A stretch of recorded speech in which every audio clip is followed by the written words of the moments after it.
I'm a son of the South, and I'm certainly glad that we're finally having this conversation about the South, because you get over 160, almost 170 electoral votes just out of the former 13 Confederate states. And I'm glad we're having this conversation about African-American voters. Now, I'm on my way planning for June 20th, 2020, the Poor People's Assembly National Moral March on Washington. And I have a little bit different perspective living in the South all my life, working in the South. I've seen a lot of candidates on the Democratic side win primaries and read their primary numbers one way and then lose in the general election. So here's the question, Amy, and questions that I think we have to raise and that we're looking into this morning. First of all, the question is, when you say someone won 61% of the black vote, that's good. That should be celebrated. But what is that a percentage of? It's a percentage of those who voted. The other question is, how many weren't inspired to vote? How many weren't inspired to move?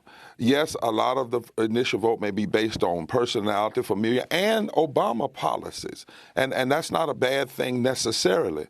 But also we have to ask, in those states last night, those 14 states, there are over 40 million poor and low-wealth voters. Now, poor and low-wealth Americans did not support Donald Trump. What was the numbers of poor and low-wealth Americans in those states that turned out or didn't turn out? What didn't inspire them? Some places like Texas, you had 600,000, almost an even split between Sanders and Biden. That means that there is this split in the party and the soul for aspirations. How will the party deal with that? Because that is not some clear, far victory that dismisses, say, for instance, Sanders' policies as senseless, as silly as I've heard some Democrats say, and they have to be very careful with that.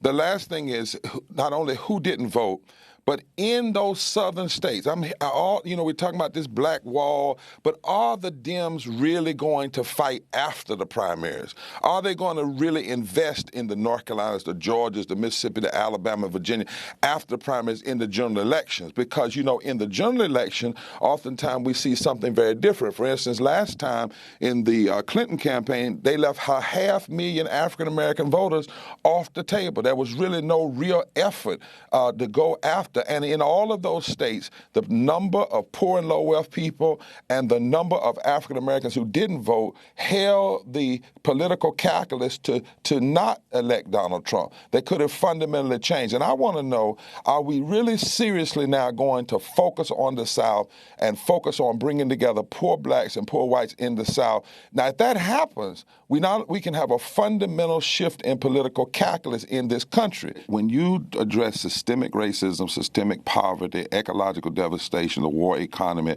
and the false moral narrative of religious nationalism, you can, in fact, bring black and poor and low-wealth white and black people and Latinos together, and you can make significant change. We have a study coming out now that shows if you just organize 2 to 10% of poor and low-wealth black, white, and Latino people in the country, not just in the South, but significantly in the South, you could fundamentally change elections. We have to talk about that, and it's not so much race or class, but it's race and class. I've challenged, for instance, Bernie Sanders and all of the Biden, all of them, as my sister said, to lead with a race analysis, but not about culture, but about real issues, and to deal with the issue of poverty and low wealth. 61% of African Americans live in poverty and low wealth. That's 26 million people.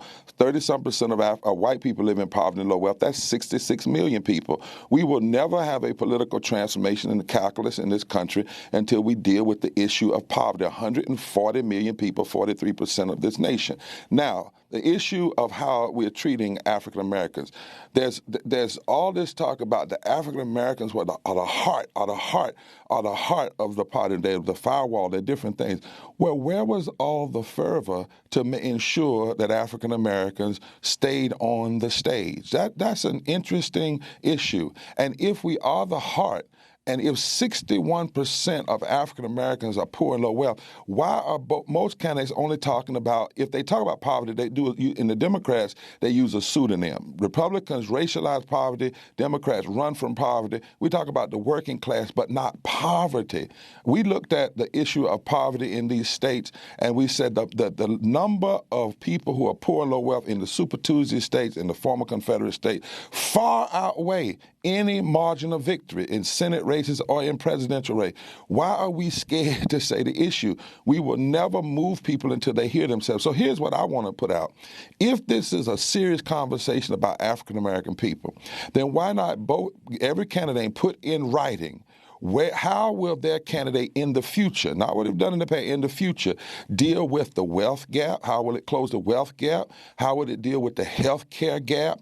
How will they deal with racist voter suppression and gerrymandering and expanding access to the ballot? How will they deal with the disparate ecological issues in our communities? How will they deal with militarization in our communities? How will they deal with mass incarceration, resegregation of public schools? How will they increase the number of African Americans in the federal court appointees and increase the number of African Americans in the Senate? And what is the strategy to go after the Senate that is truly holding up progress for poor and low wealth people of every race, creed, and color?